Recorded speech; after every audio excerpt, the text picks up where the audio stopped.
Good morning students. बेटा आज हम सिग्निफिकेंट फिगर्स, एक्यूरेसी, प्रिसिजन इसको समझते हैं। थोड़ा सा थ्योरेटिकल टॉपिक है लेकिन कुछ चीजें हमें इसमें समझने की भी है। तो आइए हम बात करते हैं सिग्निफिकेंट फिगर्स की।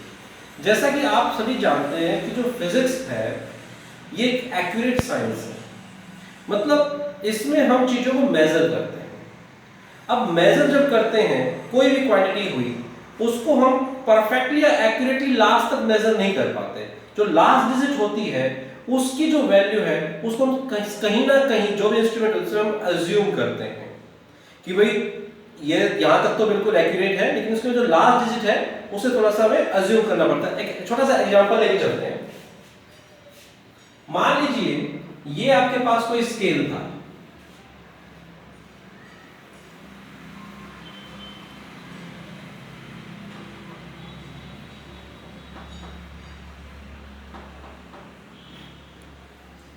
और ऐसे स्केल था ये, मेरे को ये वाली लेंथ मेजर करनी थी। ये मान लीजिए 0, ये 1, ये 2, ये 3, ये सेंटीमीटर में मान लीजिए। तो मैंने देखा कि भाई 2 सेंटीमीटर तक तो कंप्लीट है, लेकिन 2.1 या 2.2 सेंटीमीटर से कम है और 2.1 सेंटीमीटर से ज्यादा है। तो मैं क्या लिखूं? क्योंकि इसका जो लिस्ट काउंट है, लिस्ट काउंट भी आप लोगों ने 10th क्लास में पढ़ा था कि जो कोई भी इंस्ट्रूमेंट लिस्ट वैल्यू क्या मेजर कर सकता है। तो देखा भाई मैंने 1 सेंटीमीटर को मैंने 5 उसमें डिवाइड किया था, तो 1/5 दैट इज 0.2 सेंटीमीटर का इसका लिस्ट काउंट है। तो मैंने देखा कि 2 सेंटीमीटर तो कंप्लीट है, लेकिन 2.2 से कम है। तो अब मैं या तो इसको 2 लिखूंगा या 2.2 लिखूंगा, 2.1 नहीं लिख सकता। रीजन क्योंकि इसका लिस्ट काउंट ही 0.2 सेंटीमीटर का है। तो मेरी जो ये वैल्यू आई 2, ये तो आ गई एक्यूरेट कि हाँ 2 तक तो है ही है। लेकिन अगर मैं 0.0 या 0.2 सेंटीमीटर लिखूंगा तो जो मेरी लास्ट वाली वैल्यू है ये मेरी रिलायबल नहीं है। ये तो रिलायबल है, लेकिन जो लास्ट वाली वैल्यू वो क्या है? रिलायबल नहीं है। तो इसीलिए हम सिग्निफिकेंट फिगर किसे कहते हैं आइए डिफाइन करते हैं। The digits that are known reliably, जिसकी वैल्यू हम बिल्कुल रिलायबली कह सकते हैं क्योंकि एक्यूरेट है, plus the first uncertain digit, जो पहली अनसर्टेन डिजिट है, are known as significant figure. तो इसमें रिलायबली मेरे को कौन सी वैल्यू पता है? 2, लेकिन ये वाली क्या है? अनसर्टेन। तो ये दोनों क्या होगी? आपकी सिग्निफिकेंट फिगर। तो इसमें कितनी सिग्निफिकेंट फिगर होगी बेटा? आपकी 2। कितनी सिग्निफिकेंट होगी? 2। तो इस तरीके से हम सिग्निफिकेंट फिगर किसी भी वैल्यू में कितनी होगी, आइए उसमें हमारे जो रूल्स है उन्हें देखते हैं। पहला rule, all non zero digits are significant. तो किसी भी आपके पास मेजरमेंट में किसी भी कैलकुलेशन कोई भी नंबर है उसमें जितने भी नॉन जीरो डिजिट्स हैं वो सभी आपकी सिग्निफिकेंट होगी। फॉर एग्जांपल 1 to 8 7 में कितनी सिग्निफिकेंट है? 4। दूसरा, all zeros between 2 non zero digits are significant. तो दो नॉन जीरो डिजिट के बीच में जितनी भी जीरोस होंगी वो सभी कैसी होंगी? सिग्निफिकेंट होंगी। तो इसमें कितनी है? 1 2 3 4 5 नॉन जीरो तो होंगी, प्लस अगर वो जीरोस जो है वो नॉन जीरो के बीच में आ गई तो वो भी क्या हो जाएंगी? सिग्निफिकेंट। तो 1 2 3 4 5 significant figures. Next, if the number is less than 1, यानी कि 0 पॉइंट समथिंग है ना? लेस देन 1 तो वही होगा ना, 0 point something. If the number is less than 1, the zeros on the right of the decimal point and to the left of the first non-zero digits are not significant. देखिए ये number आपका less than 1 है, तो 0.00 जो पहली आपकी non-zero digit आएगी क्या? ये 5। तो जो 5 आपके पास है इससे पहले जितनी भी जीरोस हैं ये सभी की सभी सिग्निफिकेंट फिगर्स नहीं होगी। तो कौन से होगी? 5 7। अब ये जीरो आपके पास दो नॉन जीरो डिजिट नंबर बीच में आ रही है तो ये भी क्या होगी? सिग्निफिकेंट। तो 1 2 3 4 सिग्निफिकेंट फिगर्स आपकी हो जाएंगे। नेक्स्ट देखिए, all zeros to the right of a non-zero digit but to the left of an understood decimal point, मतलब कि जो अंडरस्टूड डेसिमल पॉइंट है उससे पहले जितनी भी होगी और नॉन जेड के राइट में जितनी भी होगी वो सिग्निफिकेंट फिगर्स नहीं होगी। देखिए ये एक आपके पास नंबर हमने एग्जांपल लिया 86400, डेसिमल अंडरस्टूड डेसिमल पॉइंट कहां मानते हैं हम, यहां मानेंगे। तो कह रहा है कि ये जो 3 तो आपके पास नॉन जेड होगी, इसके बाद ये दो जीरो हैं, ये आपके पास इस डेसिमल से लेफ्ट साइड है और नॉन जीरो डिजिट के बाद की जो राइट साइड की डिजिट्स है ये आपके पास सिग्निफिकेंट फिगर्स नहीं होंगी, ये जीरो सिग्निफिकेंट फिगर्स नहीं होंगी। तो कितनी होगी बेटा, 3 सिग्निफिकेंट फिगर्स होंगी। लेकिन अब यहां पे आपके पास एक कंडीशन भी है, अगर यही जीरोस किसी मेजरमेंट के साथ आती, यानी कि मेजर्ड वैल्यू के साथ आती, मतलब ऐसा लिखा जाता कि भाई 86400 सेकंड, ये टाइम होता है ऐसा 86400 सेकंड, किसी पर्टिकुलर मेजरमेंट में ये वैल्यू आई है, अब ये 2 जीरो आपकी सिग्निफिकेंट फिगर्स हो जाएंगे। Now these 2 zeros are significant. Okay, इस बात को आपको ध्यान रखना है। तो but these zeros are significant if they come from measurement, यानी measured value है तो। all zeros to the right of a decimal point are significant। अगर डेसिमल पर जीरो लग जाएगी तो ये क्या हो जाएगा, सिग्निफिकेंट। इसमें कितनी आ जाएगी, 1 2 3 and 4 सिग्निफिकेंट फिगर्स। नेक्स्ट है all zeros to the right of a decimal point but to the left of a non-zero digit are not significant। देखिए डेसिमल पॉइंट के तो राइट में है लेकिन नॉन जीरो डिजिट के लेफ्ट में है, इसलिए ये क्या हो गई, नॉट सिग्निफिकेंट। तो इसमें कितनी हो गई, 3 हो गई।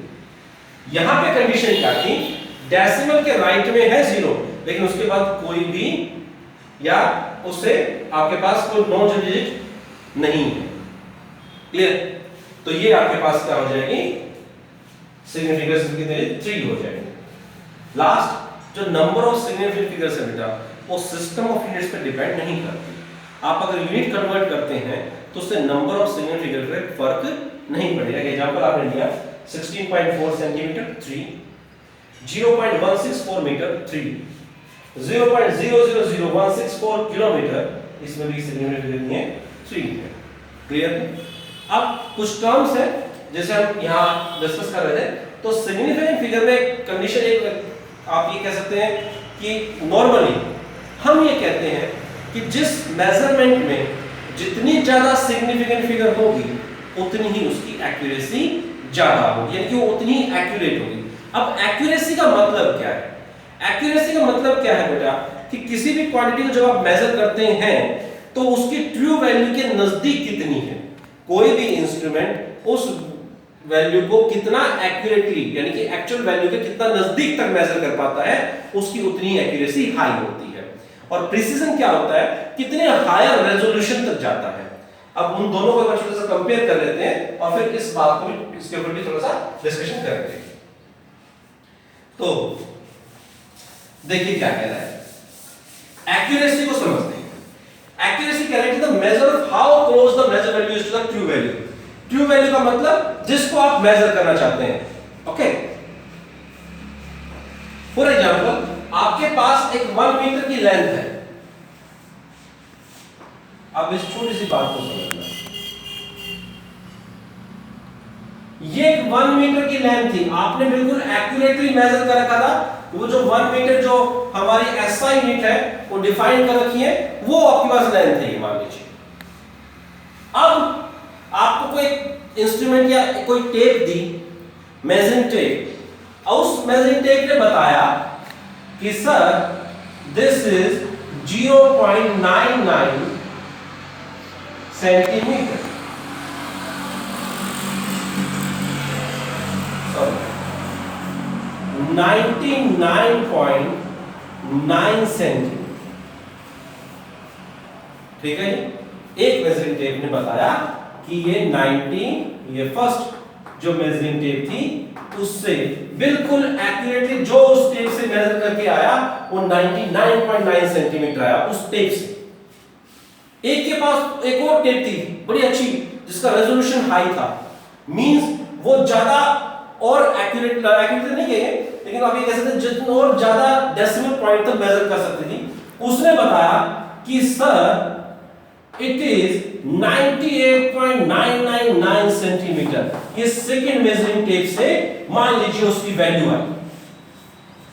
अब ये वैल्यू ध्यान समझिए, ये वाली जो वैल्यू है इस ट्रू वैल्यू के ज्यादा नजदीक है, तो इस वैल्यू को हम कहेंगे एक्यूरेट।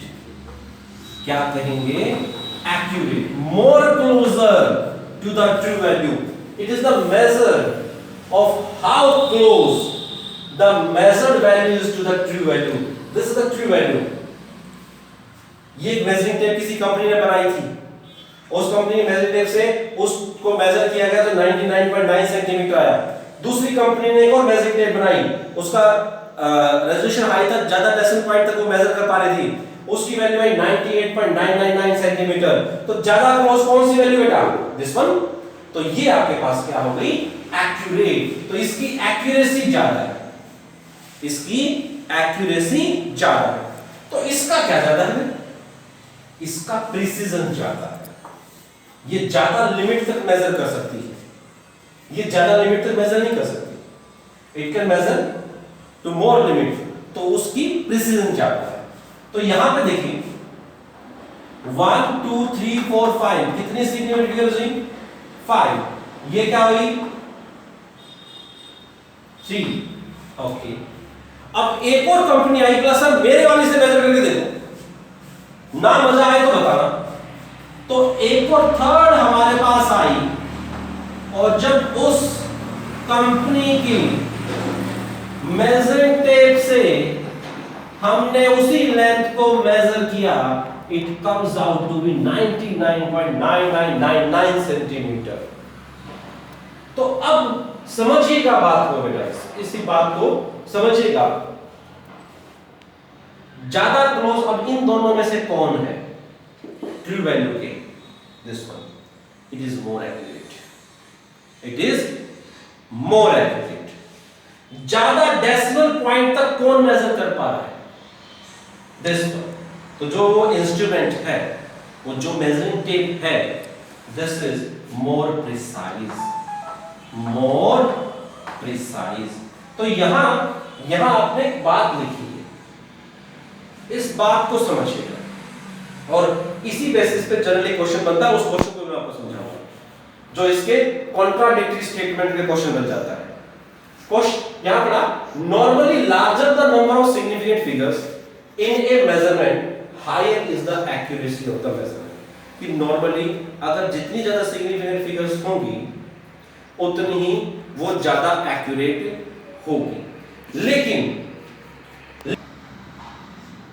ओके बेटा, तो देखिए हम अभी जो डिस्कस कर रहे थे वो क्या था? सिंपल सी चीज थी कि मैंने 3 इंस्ट्रूमेंट से मेजर किया एक लेंथ को, अलग अलग वैल्यूज आई, हमें जाना था कौन एक्यूरेट है कौन प्रिसाइज है।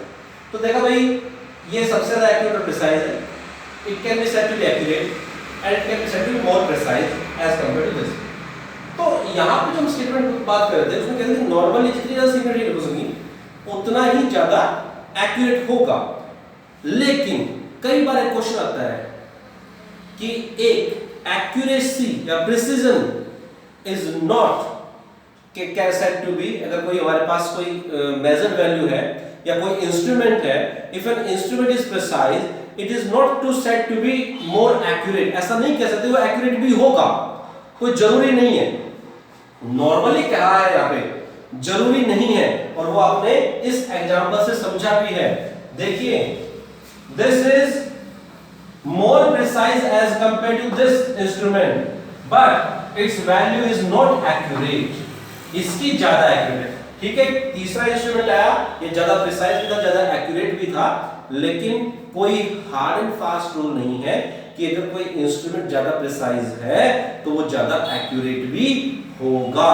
इस बात को आप ध्यान रखेंगे कि precision is not the measurement of accuracy, कि कोई जरूरी नहीं है कि इंस्ट्रूमेंट प्रिसाइज है तो वो एक्यूरेसी को भी बताएगा। नॉर्मली हम ऐसा कह देते हैं, ठीक है ना।